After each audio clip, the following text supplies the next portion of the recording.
صل على سيدنا ومولانا محمد وعلى سيدنا علي وسيدتنا فاطمة وسيدتنا زينب وسيدنا حسن وسيدنا حسين وعلى آله وصحبه وبارك وسلم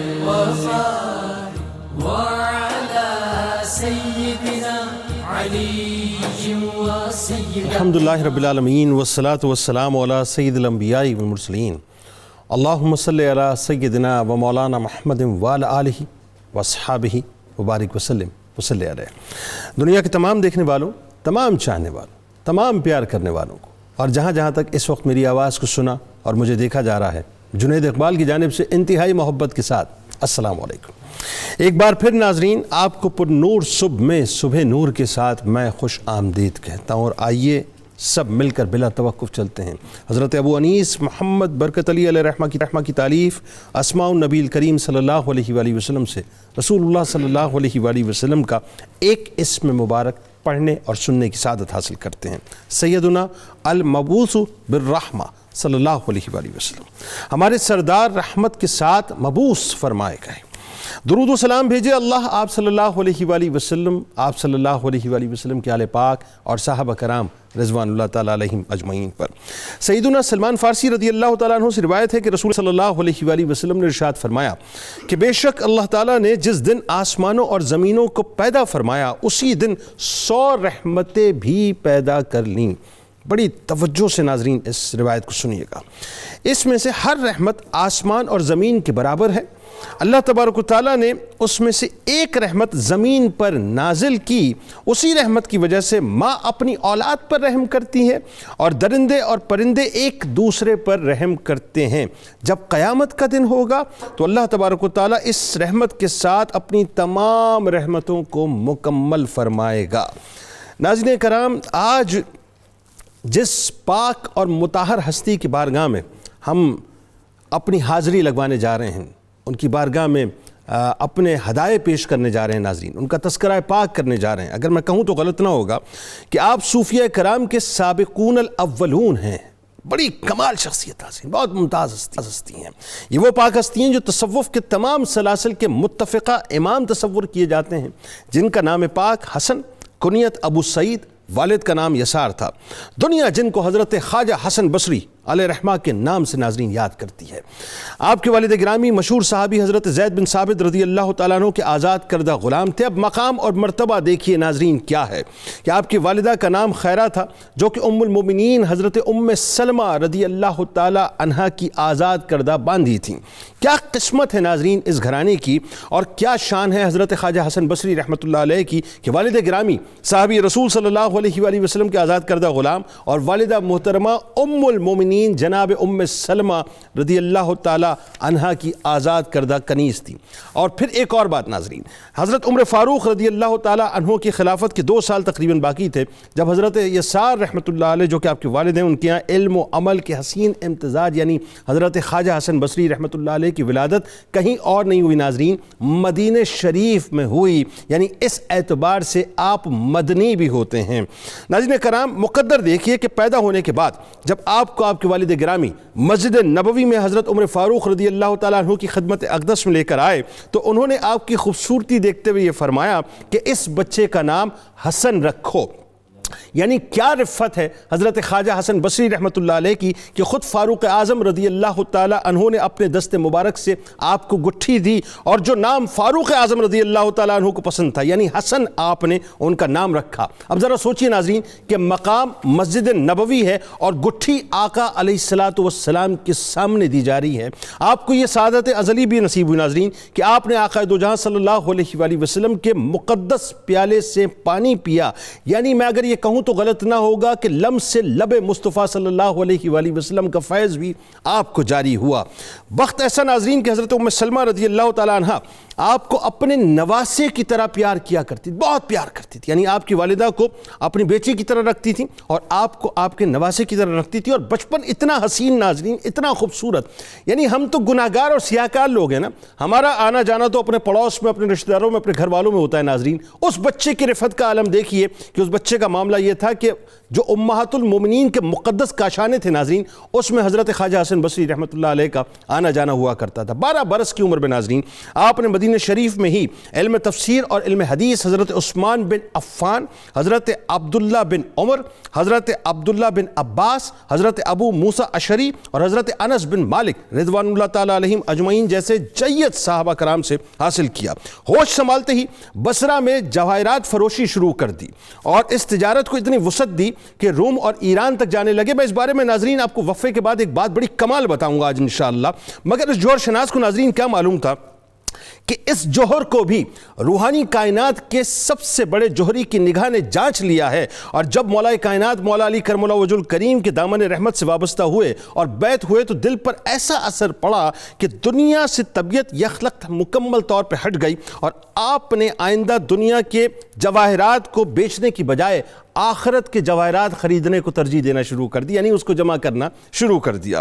پھر آپ ایسی اتھارٹی بنے ناظرین کہ حضرت امام بصری علیہ الرحمن نے باجازت و خلافت امیر المومنین حضرت علی کرم اللہ وجہ الکریم ان تمام سلاسل طریقت و تصوف کا نظام قائم کیا جو ساری دنیا میں وصال و معرفت الہی کے لیے آج تک رائج ہیں. سلسلہ قادریہ ہو، سلسلہ سہروردیہ ہو، سلسلہ چشتیہ ہو، سلسلہ نظامیہ ہو، سلسلہ رفاعیہ ہو، سلسلہ شاذلیہ ہو، سلسلہ المغربیہ ہو یا سلسلہ کلابیہ ہو، تمام سلاسل آخر جا کر حضرت خواجہ حسن بصری رحمۃ اللہ علیہ کے ہی توسط سے حضرت علی کرم اللہ وجہ الکریم سے جا کر ملتے ہیں، سوائے سلسلہ نقشبندیہ کے جو حضرت سلمان فارسی رضی اللہ تعالیٰ عنہ کے توسط سے حضرت ابو بکر صدیق رضی اللہ تعالیٰ عنہ سے جا ملتا ہے. ناظرین حضرت خواجہ حسن بصری رحمۃ اللہ علیہ کے بہت سے خلفاء ہوئے ناظرین، جن میں حضرت شیخ عبد الواحد بن زید اور حضرت شیخ حبیب اجمی رحمۃ اللہ علیہ ناظرین جیسی اعلیٰ بزرگ شخصیات شامل ہیں.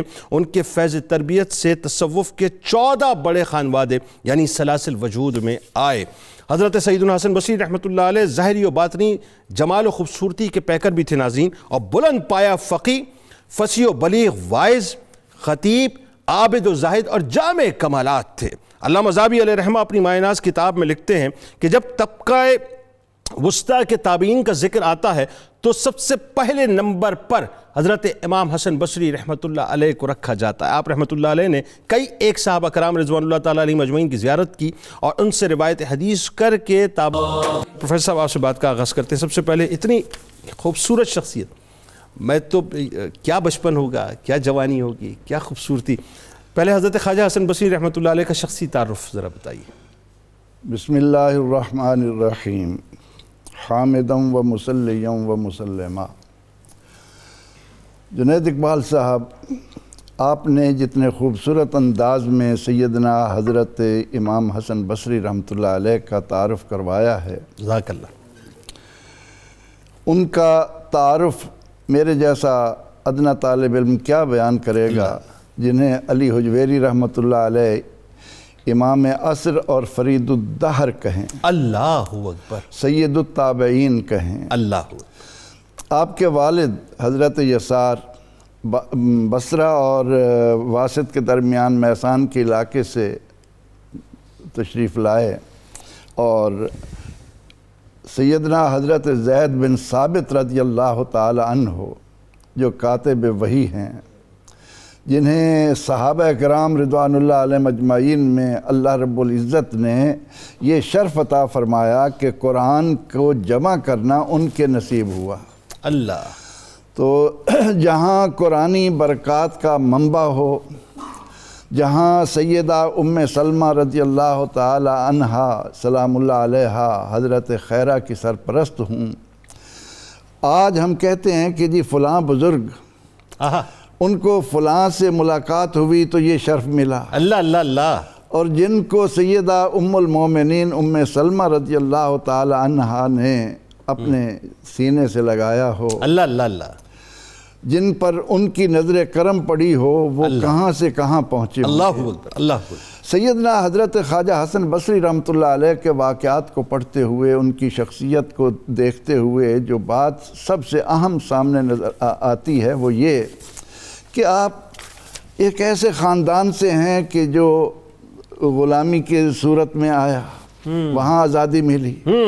حضرت حسن بصری رحمۃ اللہ علیہ نے جب کاروبار شروع کیا تو حسن لولوئی، جوہری جس کا لفظ آپ نے کہا، تو اب اس میں اتنی بلندیوں پر گئے کہ شاید ہی کوئی دنیا کا ایسا مرکز جہاں کے جوہری نہ پہنچتے ہوں۔ لیکن آپ کی زندگی میں جو ایک ٹرننگ پوائنٹ جسے ہم کہتے ہیں، ایک تبدیلی کا جو موڑ آیا، وہ بڑا اہم ہے۔ اچھا، اس تبدیلی سے پہلے قطع کلام کی مزہ، حضرت یسار رحمۃ اللہ علیہ جو آپ کے والد ہیں وہ بھی تو جوہری تھے نا، اصل تو کام انہوں نے شروع کیا تھا، تھوڑا سا وہاں بھی تو بتائیے نا لوگوں کو۔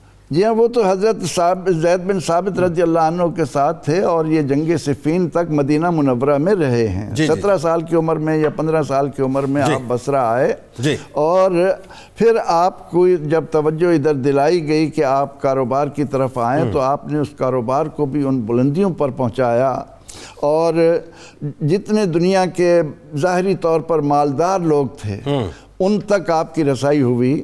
اور پھر روم کے بادشاہ کے بیٹے کا جو واقعہ آپ کے سامنے آیا، اس کی نسبت سے آج خواجہ حسن بصری رحمۃ اللہ علیہ کا ذکر پاک ان کو پڑھنے والے کو، ان کی طرف توجہ دینے والے کو توجہ دلا رہا ہے کہ اس دنیا کی زندگی کی حقیقتوں کو جاننے کی کوشش کیجیے۔ جی۔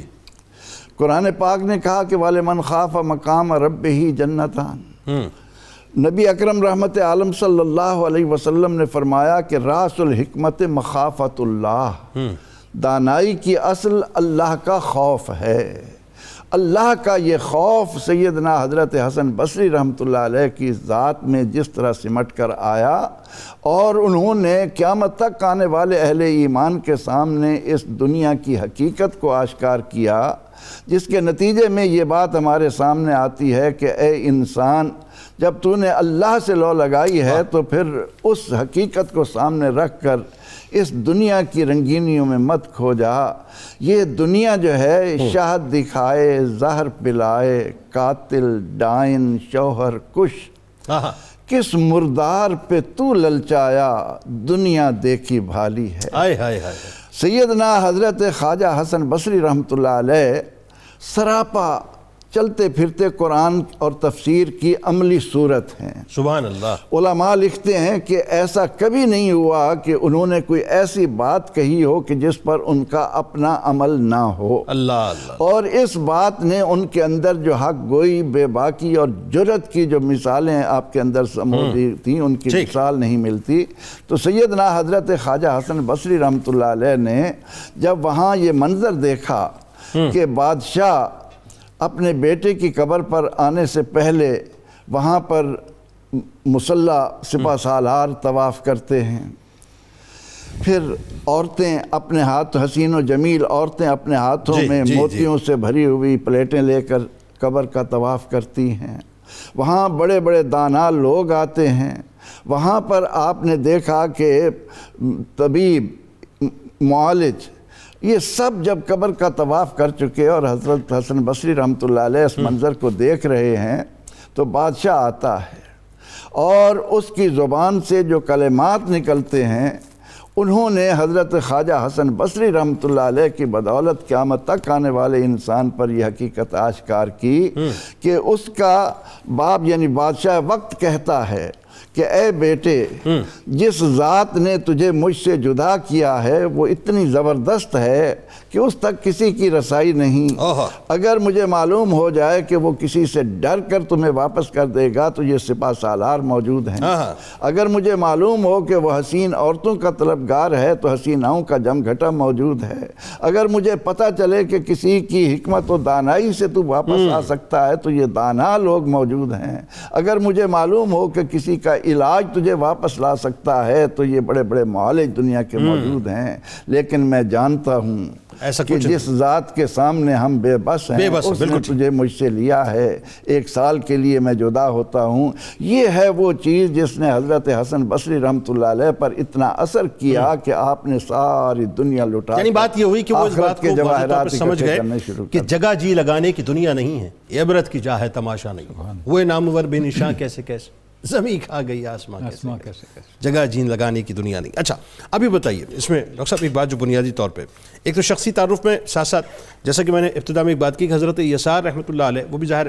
جواہرات کا کام کرتے تھے، پھر آپ غلام بنا کے لائے گئے اور اس کے بعد پھر حضرت زید نے آپ کو کمال یہ کہ احسان بھی کیا آپ پر، یعنی آپ کو آزاد بھی کیا، رقم بھی دی، پھر کاروبار بھی آپ نے جو شروع کیا اور اسی کاروبار کو آگے حضرت حسن بصری رحمۃ اللہ علیہ نے ٹوک کیا. ابتدائی تعلیم و تربیت میں جو آپ کی عام شخصیات کا کردار ہے ذرا اس پہ تھوڑا سا کلام فرمائیے. جی ہاں، بسم اللہ الرحمن الرحیم. جناب بہت شکریہ جی. حضرت امام حسن بصری کی شخصیت کا جب ہم تربیت کے حوالے سے دیکھتے ہیں تو چونکہ آپ کا شمار تابعین میں ہوتا ہے تو ظاہر ہے سب سے پہلا جو اثر ہے آپ کی شخصیت پہ صحابہ کرام کا ہے، آل بیت اطہار کا ہے، اور سیدنا علی مرتضیٰ کے ساتھ آپ کا تعلق، حضرت ام سلمہ کے ساتھ تعلق، جیسے آپ نے بھی اس پہ روشنی ڈالی ہے. یہ سارے اثرات ہمیں حضرت امام حسن بصری کی شخصیت میں نظر آتے ہیں. آج ہم تعارف امام حسن بصری کا بطور ایک صوفی کے، ایک ولی کامل کے کر رہے ہیں، لیکن اگر اس تاریخ کو دیکھیں تو امام حسن بصری کا تعارف ایک مفسر کے طور پر اور ایک محدث کے طور پر ہے. یعنی آپ کو امام المحدثین بھی کہا گیا ہے. سبحان اللہ. اس کا مطلب یہ ہے کہ یہ وہ زمانہ، یہ وہ مبارک زمانہ تھا جب تصوف میں چلنے والے لوگ علوم میں، قرآن مجید کے علوم کے اندر، حدیث کے علوم کے اندر بھی اتھارٹی ہوتے تھے اور اس کے اندر بھی وہ سند کا درجہ رکھتے تھے، اور امام حسن بصری کا وہی مقام ہے. اور یہی سبب ہے کہ آپ سے بہت سی احادیث بھی مروی ہیں جو سیدنا علی مرتضیٰ سے آگے چلیں. تو اس زمانے کے اندر، اور اس میں قطع کلام کی معذرت کہ آپ وہ جو ہے احادیث میں بیان نہیں کرتے، روایت جو راوی ہے وہ ان کا نام نہیں لیتے. وہ ماحول ایسا تھا، وہ ماحول ایسا تھا جی، ماحول ایسا تھا کیونکہ دیکھیں بنو امیہ کا زمانہ تھا. اچھا، اب بنو امیہ کے زمانے میں اعتقادی آزمائشیں بھی تھیں، علمی آزمائشیں بھی تھیں اور عملی آزمائشیں بھی تھیں، اور یہ جو ہستیاں تھیں پاکیزہ، ان سب آزمائشوں کے اندر استقامت کے ساتھ حق کو بیان کر رہے تھے، کیونکہ واقعہ کربلا ہو چکا تھا. اور اس واقعہ کربلا کو سوائے دین کے بنیادی اصولوں کو مسخ کرنے کے کسی طرح سے اکوموڈیٹ نہیں کیا جا سکتا. یعنی آپ نے یہاں تک فرمایا نا کہ اگر میں یہ کہوں کہ آقا علیہ الصلوۃ والسلام نے فرمایا، اس کا مطلب سمجھ لینا حضرت علی رضی اللہ تعالیٰ عنہ سے روایت. اب یہ جو ڈائلما تھا کہ واقعہ کربلا کو اکوموڈیٹ کرنے کے لیے انہوں نے ہر اس چیز کو مسخ کر دیا جو دین کی مبادیات میں تھا. جیسے آپ دیکھیں جبریہ کا عقیدہ کے معاملات کھڑے ہوئے، قدریہ کے معاملات کھڑے ہوئے، اور سیدنا علی مرتضیٰ کے حوالے سے اس طرح کی فضا بنائے گی، آل بیت اطہار کے حوالے سے اس طرح کی فضا بنائے گی، اور نام تک لینا جو تھا اپنی جان سے جانے کے مترادف ایسا ہی تھا. یہی وجہ ہے کہ جب امام حسن بصری کو حدیث بیان کرتے تو سیدنا علی مرتضیٰ کا نام لیے بغیر بیان کر دیتے. جب آپ سے پوچھا گیا تو آپ نے یہی ارشاد فرمایا کہ ایک ایسا زمانہ ہے کہ سیدنا علی مرتضیٰ کا نام لینا، آپ جانتے ہیں کہ اس کے نتائج کیا ہیں، تو میں جب سرکار کا نام لوں تو اس کا مطلب یہ ہے کہ درمیان میں واسطہ سیدنا علی مرتضیٰ کا ہے. اور ظاہر آپ تابعی تھے، سیدنا علی مرتضیٰ کے ساتھ آپ کی صحبت میں وقت گزرا تو آپ سے پھر روایات لینے میں کوئی دوسرا کلام نہیں. اور بڑے بڑے آئمہ نے، امام سیوطی نے اور صاحب تہذیب الکمال نے، ان سب نے اس چیز کو اسٹیبلش کیا ہے کہ سیدنا علی مرتضیٰ کے ساتھ حضرت حسن بصری کا تعلق تھا.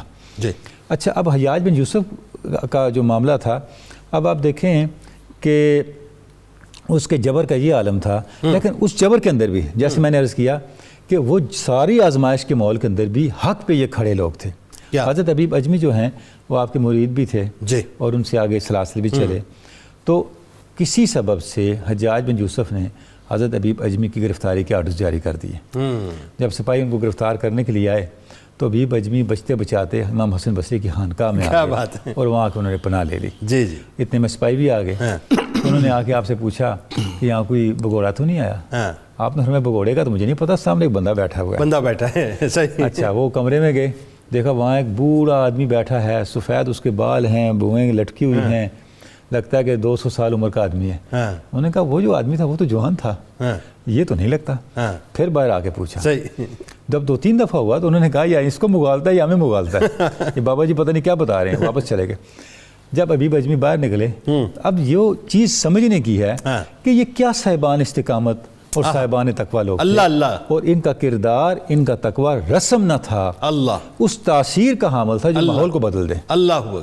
وہ باہر نکلے، انہوں نے کہا حسن بصری حضرت آپ نے یہ کیا کیا، آپ نے تو بتا دیا، آپ کی کرامت سے میں بچ گیا ورنہ تو میں گرفتار ہو جاتا۔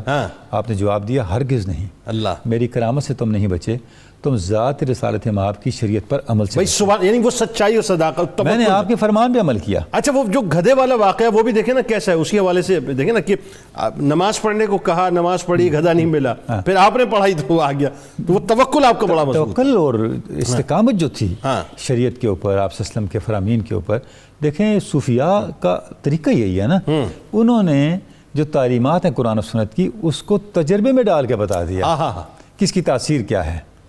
اب آپ کے پاس ایک بدو آیا، اس نے آپ سے پوچھا کہ حضرت مجھے سمجھائیں صبر کیا ہوتا ہے، تو آپ نے ارشاد فرمایا صبر دو طرح کا ہوتا ہے، ایک تو یہ کہ تم پہ مشکلات آئیں اور تم ان پہ صبر کرو، اللہ، اور ایک صبر یہ ہے کہ تم اس چیز سے رک جاؤ جس سے تمہیں اللہ نے روکا۔ اللہ۔ اچھا جتنی شورشیں اس دور میں تھیں ڈاکٹر صاحب، کتنا مشکل ترین کام تھا کہ ان شورشوں کے درمیان جو ہے اپنے آپ کو منوانا اور استقامت کے ساتھ کھڑے رہنا۔ دیکھیں جی یہ سب سے بڑی بات ہے، اس ماحول کے اندر وہ سارے لوگ جو دین کے اوپر قائم تھے، یہ سیدنا امام پاک کے مشن کو لے کے چل رہے تھے۔ جی اصل بات کوئی ظاہری طور پہ لے کے چل رہے تھے، جو کوئی سری طور پہ لے کے چل رہے تھے، بالکل ایسے۔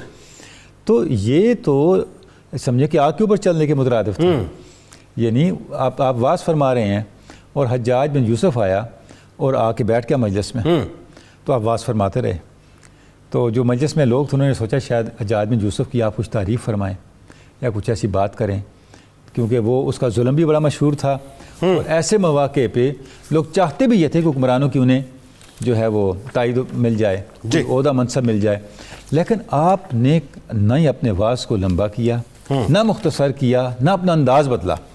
جب آپ کا واز ختم ہوا تو حجاج بن یوسف اٹھا، اس نے کہا کہ لوگوں تمہیں چاہیے کہ جب حسن کلام کریں ان کی مجلس میں آ کے بیٹھا کرو، کہ ان کی مجلس اور ان کا کلام ایمان کی تازگی اور ایمان کی طاقت کا سرچشمہ ہے۔ تو یہ ان لوگوں کا کردار تھا، اس کی استقامت تھی، جس کی وجہ سے وہ جو مولانا روم نے کہا کہ یہ حیبت حق است حیبت مرد نیست، کہ یہ جو تم دیکھتے ہو اہل اللہ کی حیبت ہوتی ہے، ان کے ساتھ جو حق کی صحبت ہے، حق کی قربت ہے، یہ اس کی صحبت ہے، اس کی برکت ہے، اس کی وجہ سے اللہ رب العزت جو ہے ان کے لیے مخلوق خدا کے دل میں محبت بھی ڈالتا ہے۔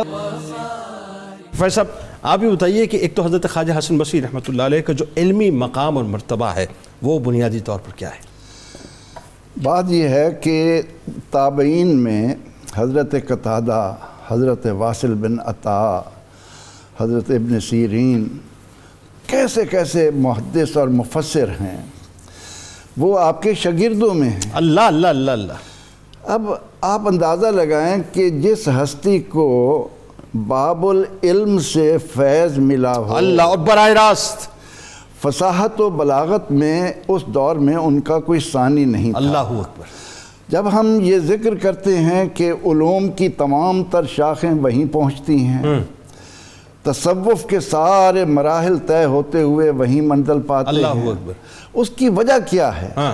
اس کا سبب علماء نے یہ لکھا کہ جب حضرت علی کرم اللہ تعالی وجہہ آئے اور آپ نے یہ دیکھا کہ بصرہ میں کس قسم کے لوگ لوگوں میں واز کر رہے ہیں، اور بین کر دیا تھا نا سارے مطلب خطبہ کو، آپ نے نقاب اوڑھ کر یا اپنی یعنی ظاہری حیات کو اس طرح چھپا کر خفیہ طور پر آپ نے بصرے کے خطیبوں کے خطبے سنے، ٹھیک، اور ان کے خطبات کو سن کر آپ نے کہا کہ ان سب ممبروں کو توڑ دو، کسی کو اجازت نہیں ہے خطبہ دینے کی، کیونکہ خطبہ تو معاشرے کو وجود میں لاتا ہے۔ بالکل صحیح بات۔ اگر مسجد سے آواز ہی وہ نہ اٹھے جو دلوں کو جوڑنے والی، اللہ سے ملانے والی، انسان کو اس کی معرفت دینے والی ہو، تو پھر اس کا فائدہ کیا؟ اور پھر خطبہ ایک پالیسی میٹر بھی ہوتا ہے، لیکن آپ اسی طرح خفیہ انداز میں حضرت خواجہ حسن بصری رحمۃ اللہ علیہ کے بھی خطبے میں گئے، انہیں ظاہر نہیں ہونے دیا کہ علی ان کے سامنے ہے، لیکن جب ان کے خطبوں کو سنا اور اس کے بعد یہ بھی پوچھا کہ تم طالب ہو یا مبلغ ہو، عالم ہو، استاد ہو. آئے ہائے آئے ہائے کیا انہوں نے کہا میں نہ طالب ہوں نہ میں مبلغ اور استاذ ہوں, میں تو بات حضور علیہ السلام کے لوگوں تک بھیجنے میں بس یہی اللہ میرا اللہ کردار اللہ ہے. اللہ. اب حضرت علی کرم اللہ وجہہ سمجھ گئے کہ یہ اس منزل پر ہیں. اس کے بعد جب حضرت حسن بصری رحمۃ اللہ علیہ کو یہ احساس ہوا کہ یہ کوئی معمولی شخص نہیں تھا مجھ سے سوال کرنے والا, یہ تو مولا کائنات لگتے ہیں, وہ وہاں سے بھاگے, آپ تک پہنچے اور آپ سے آ کر گزارش کی کہ حضور میں نے اب پہچان لیا ہے, مجھے معاف فرمائیں اور مجھے وضو کا طریقہ بتا دیں, وضو کرنے کا طریقہ بتا دیں. یعنی ایک طرف خطابت کا یہ عالم اور انکساری کا یہ عالم, فیض لینا ہے, فیض لینا. ہاں آپ یہ جو بار بار ہم بتا رہے ہیں کہ تمام سلاسل بھی اور علمی طور پر بھی تمام منزلیں وہیں جاتی ہیں, اس کی وجہ کیا ہے؟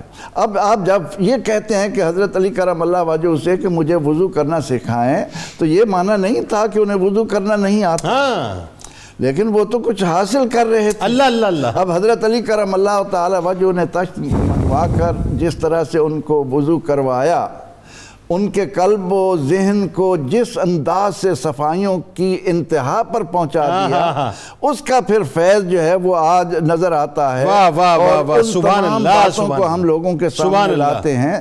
تو سیدنا حضرت حسن بصری رحمۃ اللہ علیہ کا زبان پر بھی عبور تھا, اگرچہ آپ باہر سے تھے, بصری ہیں, یہ میسان سے آئے تھے, فارس سے آئے تھے, عراق سے آئے تھے, لیکن اس کے ساتھ ساتھ آپ نے جس انداز میں لوگوں کے سامنے خطبات دیے, ان تک باتیں پہنچائیں, اس کا ایک دو نمونے کے طور پر ہم سامعین تک, ناظرین تک پہنچاتے ہیں کہ آپ نے فرمایا کہ اے لوگو, حادثو حاذہ القلوب فإنہا سریعۃ الدثور.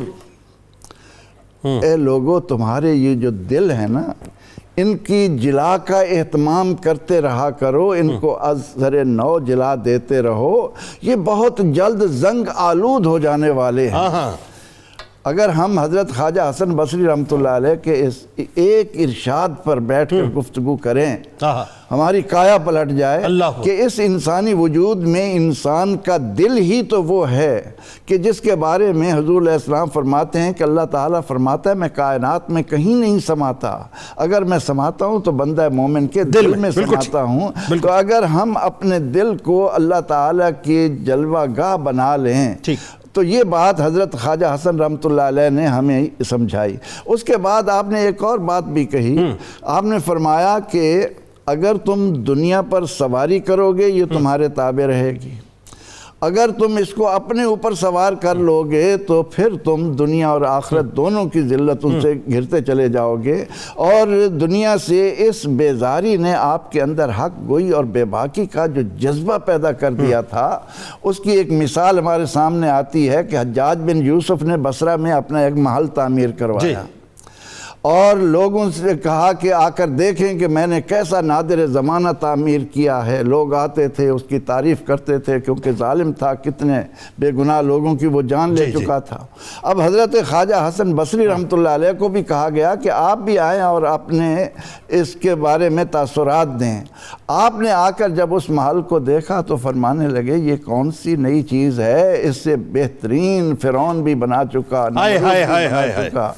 این اللقاصرۃ الجبابرۃ العلا کنز الکنوز فما بقین ولا بکو. اب یہ بات حجاج تک پہنچی, اور جب حجاج کے علم میں یہ بات آئی تو اس نے اگلے دن اپنے لوگوں کو ڈانٹا کہ تمہارے سامنے وہ اس طرح کی بات کر کے چلا گیا اور زندہ بچ گیا. یعنی آپ کا باطن ظاہر کی طرح روشن تھا, حق گوئی اور بے باکی تھی. آپ نے بڑی جرت کے ساتھ لوگوں کے سامنے کہا کہ یہ کیا بات ہے کہ ایک امیر آدمی نے محل بنایا ہے, تم اس کا کعبے کی طرح طواف کر رہے ہو, اس کی تعریفوں کے پل باندھ رہے ہو. اس نے اگلے دن بلا لیا اور یہ کہا کہ دیکھو آج میں حسن بصری کا کیا حال کرتا ہوں. اب حسن بصری رحمۃ اللہ علیہ جب سامنے آئے اور حجاج بن یوسف کے سامنے جب کھڑے ہوئے اور اس نے بات کرنا چاہی تو آپ نے ہونٹ متحرک کیے. اس کے بعد حجاج بن یوسف پر اللہ نے آپ کا ایسا رعب اور دبدبہ ڈالا کہ آپ کو کچھ کہنے کی بجائے احتراماً کھڑے ہو کر بلوایا, آگے بلا کر اپنے بازو پر بٹھایا اس کے بعد جب آپ فارغ ہوئے تو کسی نے کہا کہ حضور اس وقت آپ کے ہونٹ متحرک ہوئے تھے. فرمانے لگے کہ جب مجھے اس ظالم نے اپنے سامنے طلب کیا تو میں نے اللہ تعالیٰ سے مدد کی. اللہ. اور آپ نے یہ دعا بھی دی کہ میں نے یہ دعا پڑھی کہ یا ولی نعمتی و ملازی عند قربتی اجعل نقمتہ بردم و سلامن کما جعلت نار بردم و سلامن علی ابراہیم. یہ دعا آپ نے پڑھی اور اس کا اثر یہ ہوا کہ حجاج بن یوسف آپ کا بال بھی بیکا نہ کر سکا. جو سلاسل ظاہر مارز وجود میں آئے حضرت خواجہ حسن بصری رحمۃ اللہ علیہ سے، ذرا کہ مطلب جو فیضان آپ کا تقسیم ہوا، ذرا اس بارے میں تھوڑا سا لوگوں کو بتائیے. بسم اللہ الرحمن الرحیم. تصوف بنیادی طور پر تقوی اور عبادات کے نتیجے میں آنے والی اس گہری کیفیت کا نام ہے. اس کی مقامات کے اعتبار سے بھی تقسیم ہے اور احوال کے اعتبار سے بھی تقسیم ہے. ٹھیک. تو آپ کے خلفاء میں سے جن کی جو بھی کیفیت تھی وہ رنگ آپ نے ان کو دیا. اللہ. اگر میں اس احوال کی بات کروں تو اس کے سٹیپ ہیں. پہلا احوال ہوتا ہے مراقبہ، دوسرا حال ہے قرب، تیسرا ہے محبت. سبحان اللہ. یہ پھر احوال کی پوری لائن ہے. اسی طرح مقامات کے بھی درجات، توبہ، ورع اور تقوی، زہد و فقر، توکل، صبر، رضا. یہ ان اعتبار سے جو بندہ بھی آپ کی خدمت میں آیا، مثلا حضرت زید جو سلسلہ زیدی عبد الواحد بن زید وہ آپ کی خدمت میں آئے تو آپ نے ان پر فقر کا رنگ طاری کیا. حضرت حبیب اجمی رحمۃ اللہ علیہ آپ کی خدمت میں آئے تو ان پر گوشہ نشینی کا رنگ آپ نے طاری فرمایا. اور حبیب رئی رحمۃ اللہ علیہ جب آپ کی خدمت میں آئے تو ان پر تصرف کا، تسلط کا اور کرامت تامہ کا رنگ ان پر جاری فرمایا. یعنی مختلف رنگوں میں لوگوں کو ڈھالتے رہے. جو جیسی فطرت لے کر آیا ویسے ویسے آپ رنگ اس میں بھرتے رہے. یعنی جو سانچا تھا اسی میں ڈھالتے چلے. اس کی وجہ یہ تھی کہ اللہ تعالیٰ امام حسن بصری رحمۃ اللہ علیہ کو جو نسبتوں کے سنگم میں کھڑا کیا تھا. حضرت ام سلمہ رضی اللہ تعالیٰ عنہ امہات المومنین کا دودھ مبارک کا آپ کے جسم کا حصہ بننا اور پھر حضرت علی رضی اللہ تعالیٰ عنہ سے وہ خاص خرقہ ولایت جو حضور نبی اکرم صلی اللہ علیہ وسلم کو معراج کی رات ملا تھا وہ ان کو پہنانا اور پھر حضرت امام حسن کا ان کی صحبت میں فیض لینا، یہ جو آپ کو جامعیت ملی ان نسبتوں کے فیض سے، پھر صحابہ کی براہ راست صحبت اور غزوہ بدر کے صحابہ کو بھی دیکھا جن کے جنتی ہونے پر ان کی یعنی خدمات دلالت کرتی ہے. تو یہ آپ کے جو فیوزات تھے تو سلاسل آپ سے کافی ہوا ہے. بعد میں بتائیے ان سلاسل کے بارے میں ذرا بتائیے. وہی زیدیہ سلسلہ ہوا، ایازیہ ہوا، ادھمیہ ہوا، جنیدیہ ہوا. یہ سارے سلاسل پر فیض آپ کا چلتا رہا. یعنی جتنے سلاسل ہیں وہ جا کر حضرت خواجہ حسن بصری رحمۃ اللہ علیہ سے ہوتے ہوئے مولا کائنات سے مل جاتے ہیں سوائے نقشبندیہ کے. سوائے نقشبندیہ. ٹھیک، بالکل ٹھیک.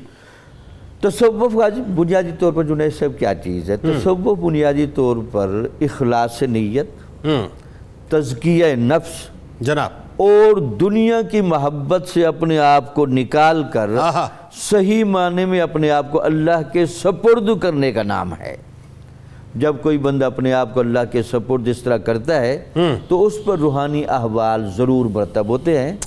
امام غزالی صاحب تو یہ کہتے ہیں تصوف کو ہم دین کا مغز کہتے ہیں. بھائی کیا بات، سبحان. دین کی حقیقت یہاں منکشف ہوتی ہے. سبحان اللہ. اور اس میں کوئی شک نہیں، تصوف چونکہ انسان کو ظاہری اور باطنی طور پر صفائی کے اس درجے میں لے آتا ہے کہ اللہ تعالیٰ اپنی رحمت خاصہ، حضور نبی اکرم صلی اللہ علیہ وسلم اپنی برکت خاص اور حضرت سیدنا علی المرتضیٰ رضی اللہ تعالیٰ عنہ اپنی ولایت خاصہ اس کے سپورٹ کرتے ہیں۔ اچھا آپ ایک بات ہی بتائیے، حضرت خواجہ حسن بصری علیہ رحمہ روتے بہت تھے، گریہ بہت کرتے تھے، اور ایک بات جو آپ کا خاص وصف ہے کہ آپ ہر وقت جو ہے وہ لرزتے رہتے تھے، ہر وقت ایک خوف کی سی کیفیت پہ رہتے تھے۔ اس کی ایک وجہ تو یہ ہے کہ صوفی جب اللہ کے قرب کے قریب جاتا ہے تو ہمارے داتا صاحب رحمۃ اللہ علیہ نے کچھ وجوہات لکھی ہیں کہ صوفیاء پر خشیت الہی کیوں اتاری ہوتی ہے۔ جی، خشیت الہی کی ایک جگہ تو وہ ہے کہ جب یہ کچھ مناظر عبرت دیکھتا ہے، اگر وہ سبق لینے والی فطرت ہے تو عبرت کے مناظر بھی وہ باعث حزن و گریہ بنتے ہیں۔ اللہ۔ اور اس کے علاوہ جو آپ نے کیفیتیں دیکھی، حضرت عثمان غنی رضی اللہ تعالیٰ عنہ کو آپ نے شہید ہوتے دیکھتا، اللہ اکبر، حضرت علی رضی اللہ تعالیٰ عنہ کی شہادت آپ نے دیکھی، اللہ اکبر، حضرت امام حسن علیہ السلام کی اللہ اکبر، ظاہر سے شہادت ہوتے دیکھی، اللہ اور اکبر، حضرت امام حسین کے واقعے کی اللہ اللہ اللہ ہولناکیاں بھی آپ کے پیش نظر تھیں۔ یعنی 21 ہجری سے لے کے 110 ہجری تک کا جو سفر ہے آپ کا، بڑا ٹربلنس کا دور تھا۔ اس کے علاوہ پھر یہ جو لوگ روتے اس لیے بھی ہیں کہ جب اس صوفیاء کو یہ محسوس ہوتا ہے کہ ہمارا یہ جو نفس ہے، اس نفس کے اندر موجود خامیاں ہیں، یہ اللہ پر پہنچنے میں رکاوٹ ہے، ٹھیک، تو اس رکاوٹ کو دور کرنے کے لیے بھی اپنا جہاں یہ محاسبہ کرتے ہیں، وہاں اللہ کے سامنے رو کر اپنی عاجزی اور انکساری کا اظہار بھی کرتے ہیں۔ بالکل ٹھیک، بہت شکریہ آپ تینوں، آپ تشریف لائے۔ ناظرین کرام، آئیے آپ کو لے کے چلتے ہیں کتاب الشفا کی جانب۔ آگ سے جلے ہوئے شخص کے لیے اگر کوئی شخص آگ میں جل جائے تو سورہ انبیاء کی آیت نمبر 69 اول تا آخر جو ہے وہ پڑھیں، اور اول و آخر درود پاک پڑھ کر دم کیا جائے، انشاءاللہ بہت جلد آرام